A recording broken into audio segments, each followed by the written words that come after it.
السلام عليكم ورحمة الله، ازيكم عاملين ايه؟ حلقة النهاردة هنتكلم عن الاتيكيت الإسلامي للزيارة. لو احنا رايحين نزور حد، في حاجات أساسية وحاجات مهمة جدا لازم نتعرف عليها قبل ما نزور أي حد.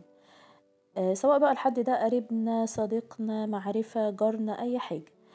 اول حاجه بنعملها ان احنا نتصل عليه، يعني الاستئذان قبل الزياره. ما ينفعش ان احنا كده نروح عند اي حد كده فجأة كده ونفاجئه، ممكن يكون الوقت غير مناسب بالنسبه له.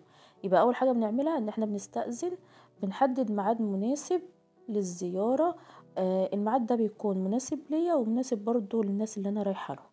بناخد بقى معانا هديه مناسبه لو امكن، يعني ما ينفعش يكون ناس بسيطة اخد لهم معايا ورد، يعني ما ينفعش خالص. طب ممكن اخد معايا حلويات، جاتو، بسبوسة، اي حاجة حلوة. وممكن برضو اخد معايا فاكهة، زي ما قلت لكم على حسب الشخص اللي احنا رايحين له. طيب لو حصلت لي ظروف بقى وانا مش قادر اروح بعد ما حددت معاه موعد ان انا هروح لهم ازورهم، لازم نتصل يعني نعتذر. ولو امكن ان احنا نقولهم الظروف اللي حصلت لنا، لو ينفع يعني ممكن نقولها لهم برضو في التليفون. بعد كده بنختار اللبس المناسب للزيارة. يعني ما ينفعش مثلا يكون ناس بسيطة اروح لهم بقى بملابس فخرة قوي، او ابقى لابسة دهب كتير او كده. بعد كده بقى بنروح عند الناس.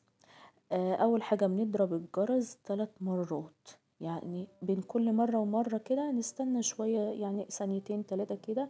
ما بنضربش الجرس ورا بعض ورا بعض ورا بعض، ما ينفعش. يعني نضرب مرة ونقف، او نخبط مرة ونقف، نخبط مرة ونقف. وبعد كده بنقلع الشوز بره الحذاء بتاعنا عشان بيبقى فيه جراثيم.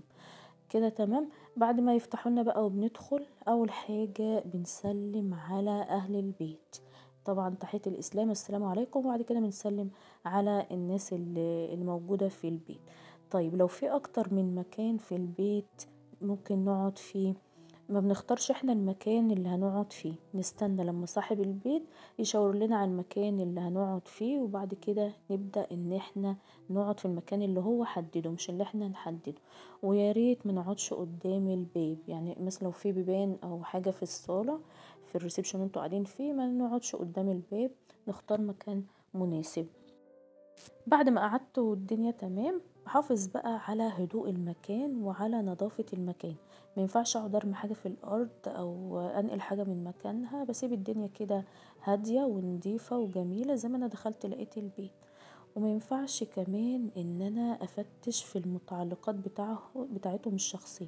يعني لو اي حاجة محطوطة، حتى لو عايز عندي كده فضول ان انا اعرف الحاجة دي فيها ايه او كده، ما ينفعش خالص ان انا افتش في حاجتهم، ولا اقعد اشوف دي ماركة ايه ودي ايه ودي ايه ما ينفعش خالص خالص ان انا انقل حاجة من مكانها.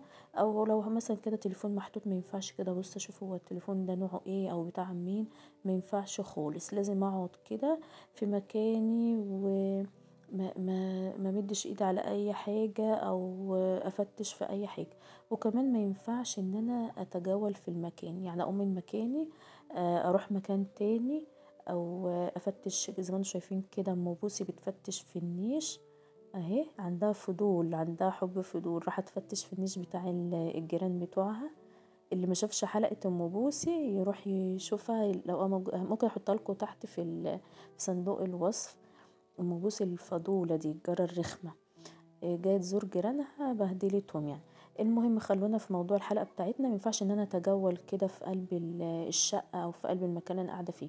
وكمان ما ينفعش يعني من الاتيكيت الزياره ان انا افضل كده افصص المكان اللي انا قاعده فيه وابص شمال ويمين، وابص على الستاير وابص على الحاجات اللي هم حاطينها. لازم بغض البصر، يعني ما ادخل عند حد يكون عندي كده غض البصر. ما ينفعش ان انا اقعد كده افصص البيت اللي انا قاعده فيه وابص على كل حاجه، ويبقى عندي فضول وده ايه وده ايه وده ايه. ما ينفعش خالص. في اخر الزياره بعد ما اخلص بستأذن بقى ان انا ماشية خلاص تمام، نستأذن وبنشكر اللي احنا كنا عندهم على حسن استقبال. ودي كانت نهاية حلقتنا. لو عجبتكم الحلقة ما تنسوش بقى تحطولي لايك وتشتركوا في القناة. على فكرة في مسابقة انا عاملاها هنزلها لكم ان شاء الله في اقرب وقت، ممكن يكون الفيديو اللي جاي.